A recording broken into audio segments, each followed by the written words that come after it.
제33화 탈영병. 진호는 원래 육사에 입학했었다. 그런데 적성검사에서 심각한 결격 사유가 발생했다. 사고의 유형이 사이코패스와 유사했다. 진호는 자신이 그런 줄 알면서도 일부러 감출 필요까지는 없다고 생각했다.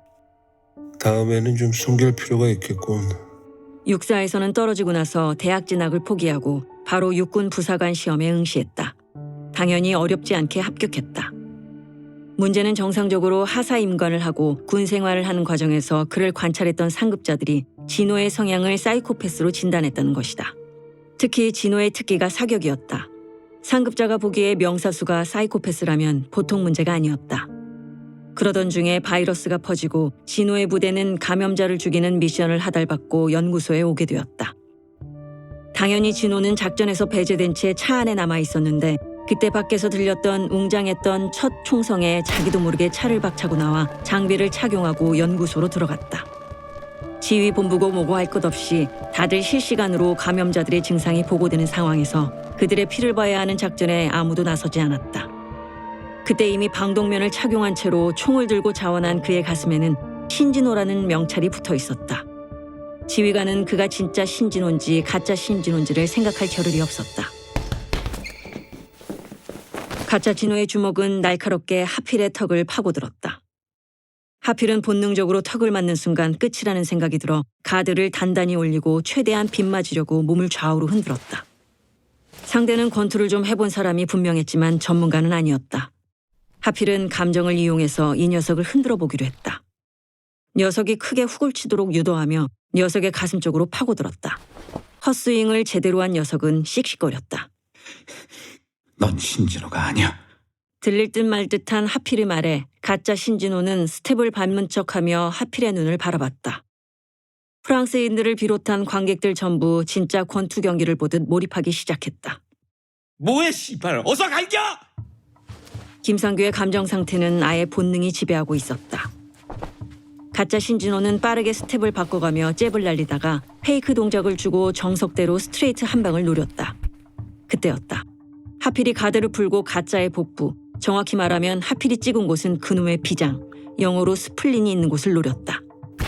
가짜 새끼. 복부에 내리꽂히는 소리와 하필의 목소리가 동시에 울렸다. 적은 당황한 나머지 가드를 풀고 고통을 대놓고 느끼기 시작했다. 하필은 한 대 더 치고 싶었지만 적의 분노를 더 키우고 싶었다. 그리고 하필이 알고 싶은 부분을 확실하게 알고 싶었다. 뭐 이 자식아, 이씨. 가짜는 폭풍처럼 펀치를 쏟아냈다. 스텝은 일정하게 중간 정도의 스트레이트로 하필의 귀를 짓이기고 팔뚝을 멍들게 했다. 눈 쪽으로 오는 펀치는 정말 무서웠다. 그때였다. 드디어 녀석이 호흡 때문에 자세를 고치는 순간이 보였다. 턱이 노출됐고 하필의 팔 길이에 턱이 다가오고 있었다. 녀석은 일부러 분노의 표정을 더 잘 보라고 하는 것 같았다. 하필은 그냥 그곳으로 팔을 뻗기만 했다. 가짜 진호는 차가운 로비 복도에 뻗고 말았다. 기절. 김상규는 하필이 맞는 것을 보기 위해 깔아놓은 판에 괜히 망신만 당했다. 정한선을 포함해 나머지 사람들 데리고 나갈 수 있다. 프랑스인들은 빼고. 김상규가 권투 시합을 제안하면서 걸었던 약속이었다. 김상규는 마치 연구소를 떠나게 해주는 게 추방이 아닌 방면 또는 죽을 뻔한 걸 살려줌 정도로 보고 있었다. 한성과 석희, 희수와 성훈, 원무과장 그리고 나머지 사람들과 프랑스인 3명은 모두 하필을 쳐다봤다. 하필은 김상규 박사의 지시대로 바이러스를 퍼뜨린 저 찌질한 프랑스인 셋은 아마 하필이 떠나는 대로 죽을 것이 분명했다. 하필은 변종 에볼라를 들고 도망치다가 튜브를 떨어뜨린 병신 같은 저 가짜 프랑스인이 너무 미웠지만 지금 이 순간은 왠지 불쌍해 보였다. 하필이 떠남으로써 그의 운명이 명확해지는 것이다. 저는 가지 않겠습니다. 누워있던 가짜 신진호가 일어났다. 지금은 전시에 준하는 상황입니다. 저는 잠시 작전에서 빠진 탈영병입니다.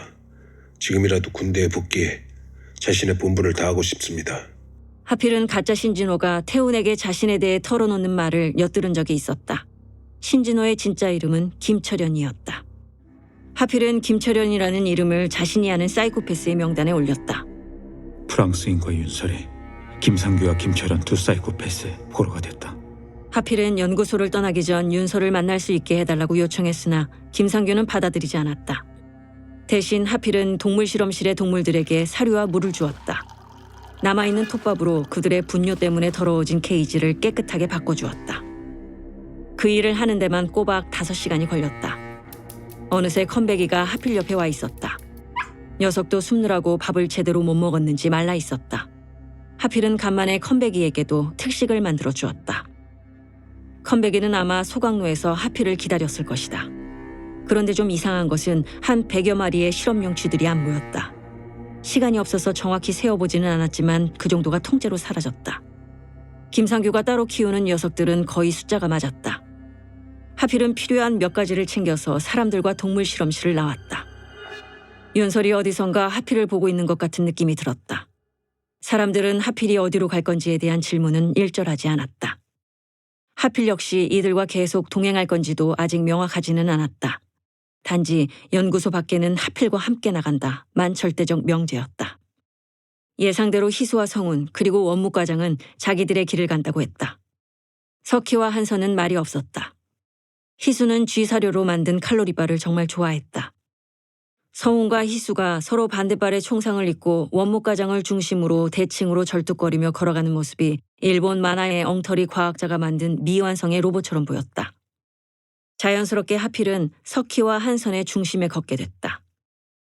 하필은 그제서야 그 임신부가 출산을 잘 했는지가 궁금해졌다. 가볼 곳이 있어요. 하필이 석희와 한선을 이끄는데 골목에서 누군가 튀어나와 하필에게 달려왔다. 종군 리포터. 규원이었다. 규원은 꼴은 말이 아니었지만 눈빛에서 뭔가 강한 에너지가 느껴졌다. 뭔가 건진 거야? 규원은 끄덕거렸다. 이걸 일단 보시죠. 규원은 하필과 석희, 한선에게 자신이 찍은 동영상을 보여줬다. 그 안에는 김상규와 생화학 부대원들이 등장했다. 그리고 그들은 실험용 쥐들이 들어있는 케이지 선반을 밀고 왔다. 규원은 아마도 동물 실험실 옥상에서 이 상황을 촬영한 것 같았다. 그리고 촬영 시기는 하필이 이곳에 없는 시간이었던 것 같다. 김상규가 군인들과 연구소와 의료원을 접수하자마자 벌어진 일이 분명했다. 저 멀리 소각로가 보였다. 그리고 그곳에는 소각로 문을 열고 불을 피우고 있었다. 이글거리는 숯이 보였다. 그리고 소각로로 쥐들이 올라갈 수 있게 넓은 판자를 바닥과 연결했다. 하필의 표정은 점점 심각해졌다. 한성과 석희도 그 다음에 벌어질 상황과 그 원인을 미리 추측해봄으로써 얼굴이 심하게 일그러지고 있었다. 그리고 잠시 화면이 꺼졌다가 다시 시작됐다. 김상규는 어떤 실험용 쥐 한 마리를 케이지에서 꺼냈다.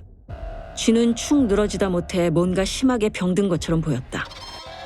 그리고 이어지는 화면은 축 늘어진 쥐를 이 케이지에서 저 케이지로, 저 케이지에서 또 다른 케이지로 시간차를 두고 옮기는 게 보였다. 일부러 뭔가를 감염시키고 있구만. 그리고 그 다음 이어지는 화면은 모든 케이지의 뚜껑을 열고 쥐들을 그냥 아스팔트 바닥에 풀어놓는 장면이었다. 김상규 박사는 손짓 발짓을 하며 쥐들을 이리저리 옮기고 살폈다. 그리고 잠시 후 동물 실험실 뒤쪽 공간과 소각로로 이어지는 약 30m의 거리에 쥐들의 행렬이 보였다. 어떤 쥐를 따라서 나머지 쥐들이 비틀거리며 움직였다.